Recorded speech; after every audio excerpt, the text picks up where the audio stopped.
Finally, finally. Caleb Williams has committed to the University of Southern California, follows Lincoln Riley, who he had committed to when he was going to Oklahoma. And we finally have resolution. Finally is the key word here. It had been discussed for a while that Caleb Williams was going to USC. I had felt that was inevitable. He got there's rumors that he would end up with Wisconsin, and then there were rumors he would end up at Georgia at one point. There were a bunch of different places, but finally ends up at USC, kind of what we all expected. And I think it's a great landing spot. I think it's a great fit. I think they have the weapons, and I think being tied to Lincoln Riley here is really important. Now that we know it's official, we can kind of break down some of the impacts and who's going to benefit here the most. Obviously, I think Caleb Williams is number one. I think we would be remiss if we didn't give Caleb Williams the bump that he had when he went to Oklahoma. He absolutely needs to be respected as a top 5 quarterback in Devy rankings, in Campus Canton rankings, in potentially a CFF rankings. I'm really excited to see how this offense benefits Williams because it's a different personnel grouping and it's a lot of different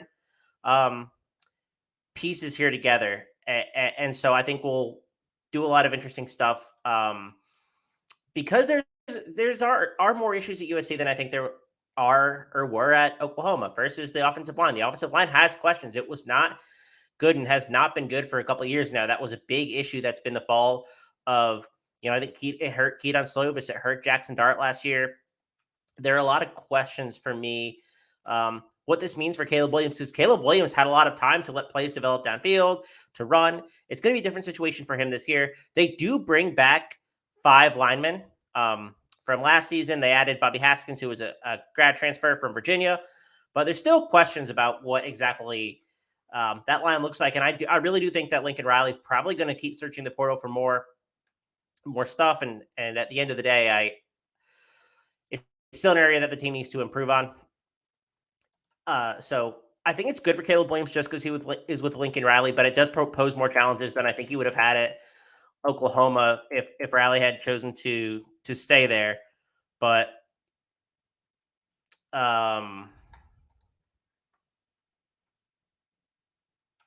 yeah,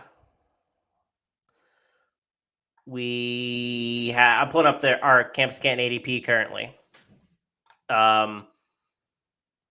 We got Gary Bryant is going 17th among wide receivers, 63rd overall. Michael Trigg, who transferred out. Taj Washington is going 67th among wide receivers, 166th overall. Michael Jackson is going 79th among wide receivers, 177th overall. Mario Williams, who just transferred in, and was a really hot name last year, to be honest, is going wide receiver 14 and 45th overall. So he's definitely the guy that I think you want to hone in on moving forward. And I got my friend Austin, who just hooked us up with the graphic here. Thanks, Austin. I think it's Mario Williams is the one that I think will play outside. I think that Gary Bryant will likely operate the inside, and then that third wide receiver position is pretty open. I think Taj Washington was a good addition there. I'm really excited to see what Taj Washington can do maybe this season, a year removed from his transfer into USC. I think that they could still add another wide receiver in the portal. That wouldn't surprise me either. But I think the entire offense just gets a bump. And I think you're going to see Gary Bryant be an effective outlet, probably short and intermediate. Definitely assuming that he's going to be the guy operating in that role more than anything else. Mario Williams played outside the majority of the time last year while Marvin Mims moved into the slot. I'm really excited for this situation. I think that it's good all around for the pieces involved. We just need to see Caleb Williams in a different situation. It's like I spoke to a second ago. They don't have a good offensive line. It's been the downfall for USC for a while now. So we need Caleb Williams to take that step forward.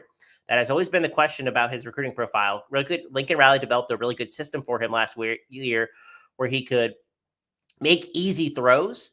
He's not going to have that same opportunity this year with knowing how poor the O-line plays. Maybe we get some transfers in like the Virginia transfer. But again, We need to see that step forward from him. I do think for USC, it puts them at least as contenders in the Pac-12. I'm not sure that they can beat out Utah right now, but it's pretty weak. I think Oregon's going to have a down year.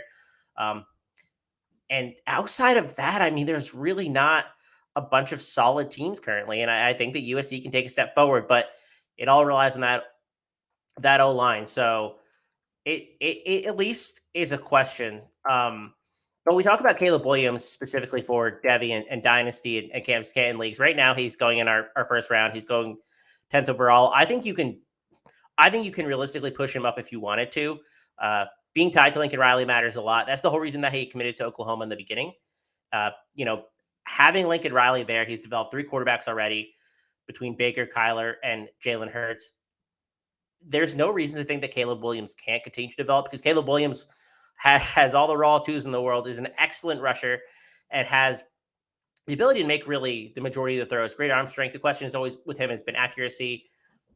We saw him improve last year. He had a 99th percentile EPA for freshman, and then he had a 95th percentile QBR. I mean, those are great statistics for a freshman. Drake Stoops. I mean, I don't know who that wide receiver 3 really would have been this year. So I think this is the best situation that Caleb Williams could have landed himself in, being tied to Riley. And I think it's a great situation for all the other people that are, all the other players that are involved in this offense.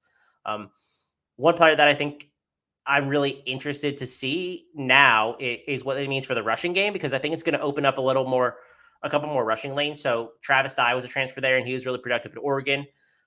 Raleigh Brown's coming in, and people really like him. He's on the smaller side, so I'm not crazy about his long-term potential. But from a C2C perspective, he's a guy who could have like maybe a Deuce Vaughn role in a year or two after Travis Dye moves on. But right now, I love this for Travis Dye. Whole offense being more efficient should help him, and he's a pass catching back. But overall, great move. I just wanted to touch on this really quickly. You can follow us at Campus Canton on Twitter, and you can follow us at Campus Canton on YouTube. But we'll keep it short here and give you a quick reaction. Overall, stock up really for every player involved in this offense. And from a Devi C2C CFF perspective, there's not a landing spot that I think is better than this one.